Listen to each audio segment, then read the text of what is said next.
اور اس کی جو پرسنٹیج وائز بات اگر میں کروں تو کوئی 35-40% خوراک سحری میں کھانا بڑی ضروری ہے، 50% افطاری کے وقت، اور جو ریمیننگ 15-20% ہے وہ رات کو، یعنی افطار کے تراویح کے بعد کا جو ٹائم ہے آپ کا، اس پہ سنیک اگر 1 سے 2 لینا چاہیں تو اس سے پورا کرنا چاہیے۔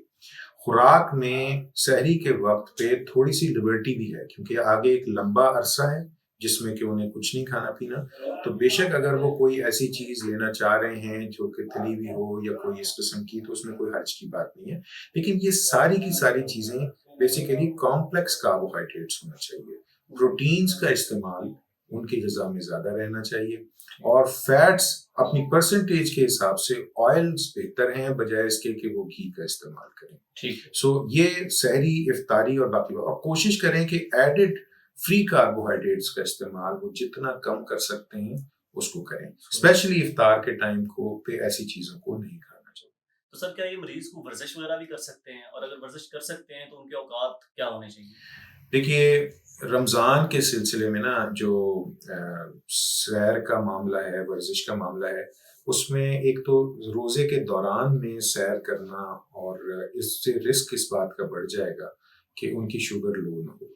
سو ریکمینڈڈ یہ ہے ویسے تو کہ اگر وہ سیر کرنا چاہتے ہیں تو وہ روزے کی کیفیت میں نہ کریں، یا وہ افطار کے بعد کا کوئی ٹائم رکھیں، اور وہ بھی کم سے کم 2-3 گھنٹے بعد کا افطار کے، یا پھر وہ صبح سحری سے پہلے کرتے ہوں۔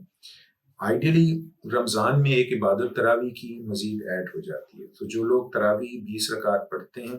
ان کو اس بات کی لبرٹی ہے کہ وہ اگر 20 رکعتیں پڑھتے ہیں تو شاید اس میں سفیشینٹ ایکسرسائز ہو جاتی ہے۔ سو ایکسرسائز اس کے علاوہ بھی بہت سارے آپشنز ہیں جو گھر کے اندر بیٹھ کے بھی ہو سکتے ہیں، اور اس کے لیے چند گائیڈ لائنز بھی موجود ہیں جو کہ اگر میں لوگوں سے یہ کہوں کہ وہ انٹرنیشنل ڈائبٹیز فیڈریشن IDF کی ویب سائٹ کو جا کے دیکھ لیں،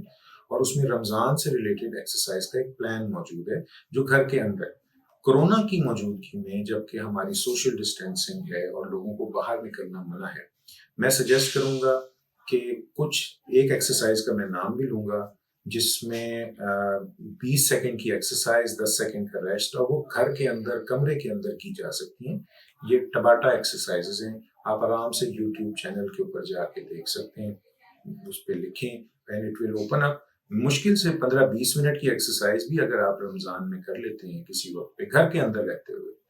تو I think it is sufficient, اور باہر نکلنے کی ضرورت نہیں۔ ٹھیک ہوگا سر، ٹباٹا ایکسرسائز۔ تو سر شوگر کے مریض عام طور پر کوئی نہ کوئی دوا کھا رہے ہوتے ہیں، تو کیا رمضان میں ان کو اس دوا میں کوئی نہ کوئی تبدیلی کرنے کی ضرورت ہے؟ اچھا دیکھو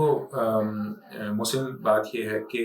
2 طرح کی دوائیں جو ہیں نا ان کو ڈیفینیٹلی ریڈکشن چاہیے، ایڈجسٹمنٹ چاہیے۔ اس میں جو اورل میڈیسنز ہیں جو ہائپوگلائسیمیا کرتی ہیں، وہ سب سے زیادہ نوٹوریس سلفونائل یوریاز ہیں۔ سلفونائل یوریاز اگر سنگل ڈوز لے رہا ہے تو اسے افطار کے ٹائم کرتے ہیں اور ڈوز وہی رکھے۔ اگر وہ ٹوائس اے ڈے لے رہا ہے تو افطار کے ٹائم تو ویسے ہی رکھے، لیکن سحری کے ٹائم کی ڈوز کو اپنے معالج سے مشورہ کرے، کیونکہ یہاں پہ یہ مختلف ہو سکتا ہے ہر پیشنٹ کی سچویشن۔ سو میرے لیے اس ویڈیو میں یہ بات بتانا کہ کتنی ڈوز ریڈکشن کر دے، ڈیفینیٹلی ہاف تو ضرور ہو سکتی ہے، اس سے بھی شاید کم ہو سکتی ہے ڈیپینڈنگ آن پیشنٹ سچویشن۔ دوسری چیز جو اورل کے علاوہ انجیکٹیبل ہیں، جتنی بھی انسولینس ہیں سوائے بیزل انسولین میں بھی تقریباً 15-30% ریڈکشن کی ضرورت ہے، لیکن وہ انجیکٹیبل انسولینس جتنی بھی ہیں ان سب میں افطار کے وقت شاید ریڈکشن نہیں چاہیے، سحری کے وقت انہیں یقیناً ریڈکشن چاہیے، اور جو اگر آفٹرنون میں بھی وہ لیتا تھا تو وہ یہ ڈیفینیٹلی اسکپ کرنا ہے، اور یہاں یہ وہ مریض ہو جائیں گے جو ہائی رسک ہو جائیں گے۔ اسی لیے میں نے کہا کہ ان کے لیے روزہ رکھنے میں بڑی مشکل ہو سکتی ہے اگر وہ معالج سے مشورہ کیے بغیر رکھیں گے، اور یہ انسیف ہو جائے۔ سر ایک بہت اہم سوال ہے کہ اسلام میں انسانی جان جو ہے اس کی قیمت سب عملوں سے زیادہ ہے، تو کون سے ایسے حالات ہیں جن میں کسی بھی شوگر کے مریض کو اگر اس نے روزہ رکھا ہوا ہے تو اس کو روزہ توڑ دینا چاہیے؟ کون سی ایسی پیچیدگیاں ہو سکتی ہیں جن میں اس کو یہ روزہ توڑ دینا چاہیے؟ اچھا دیکھو، یہ تو قرآن پاک سے ہمیں اس کا ریفرنس لینا پڑے گا۔ میرے خیال ہے اس سوال کا جواب تو کسی ایک ریلیجس کلرک سے آپ یہ بات پوچھ لیں۔ میرے خیال ہے اس میں بڑا صاف صاف قرآن پاک میں بھی لکھا ہوا ہے کہ حاملہ خواتین ہوں، بزرگ ہوں، بیمار ہوں، سفر میں ہوں، وغیرہ وغیرہ اس قسم کے ہیں۔ مجھے ایگزیکٹلی سب چیزوں کا پتہ نہیں ہے، اس لیے میں اس کی ڈیپتھ میں نہیں جاؤں گا، لیکن یہ وہ کنڈیشنز ہیں جو قرآن پاک میں آئی ہیں کہ اس پہ ہمیں کوئی بحث کیے بغیر عمل کرنے کی ضرورت ہے۔ لیکن جہاں تک کنڈیشنز کا تعلق ہے، اب جیسے میں نے 2 چیزیں آپ کو بتائیں، ہائپو اور ہائپر گلائسیمیا۔ اس میں سے ہائپوگلائسیمیا فوری نقصان پہنچا سکتا ہے، اور ہائپوگلائسیمیا اگر کسی ڈائبٹک پیشنٹ کا رمضان کے دوران میں 70 سے نیچے جا رہا ہے، اس کو ڈیفینیٹلی اس بات کا امکان ہے کہ کوئی کمپلیکیشن ہو سکتی ہے۔ سو میرے حساب سے اس وقت پہ شوگر کے مریض کا اب یہ بھی دیکھنا ضروری ہے کہ افطار میں کتنا ٹائم رہتا ہے۔ اگر چند منٹ رہتے ہیں تو مے بی اس کو کوئی سپورٹیو چیز دی جا سکتی ہے پیرنٹرلی،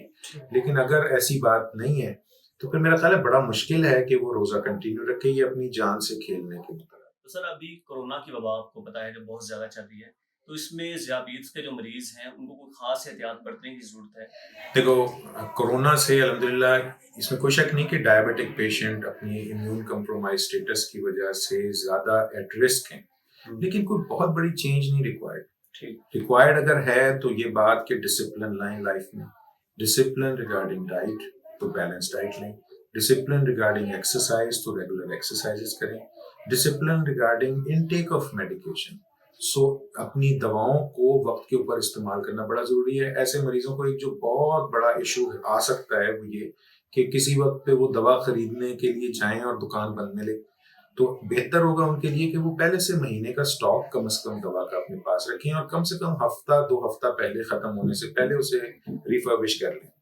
سو اس کے علاوہ اپنا ہائیڈریشن سٹیٹس، گرمیاں آ رہی ہیں تو ان کو ڈیفینیٹلی مینٹین رکھنے کی ضرورت ہے، اور جب بھی کبھی کوئی بیماری آئے تو سک ڈے رولز کو فالو کرنے کی ضرورت ہے، جس میں ہائیڈریشن اچھی رکھنا، ریسٹ کرنا، بیماری جو آئی ہے اس کا علاج کرنا وغیرہ چیزیں شامل ہیں۔ سو ایز سچ میں یہ اگر کہوں کہ کوئی بہت بڑا رسک ہے کورونا کی وجہ سے ڈائبٹک پیشنٹ کو، ہے تو صحیح، لیکن اس سے گھبرانے کی ضرورت نہیں ہے۔ اور دوسری بات یہ کہ اسٹریس لے کے ڈائبٹک کنٹرول مزید خراب ہوگا۔ سو اپنے آپ کو ریلیکس رکھیں، اور ریلیکس کرنے کے لیے کوئی کنسٹرکٹیو ایکٹیویٹیز کریں، جیسے آپ دونوں ہی نے یہ کام شروع کیا ہے۔ آئی تھنک سوشل ڈسٹینسنگ کے باوجود ہم آرام کے ساتھ ایسے کنسٹرکٹیو کام کر سکتے ہیں جس سے ہمارے مریضوں کو بہت سا فائدہ پہنچ سکے۔ آپ کے ٹائم دینے کا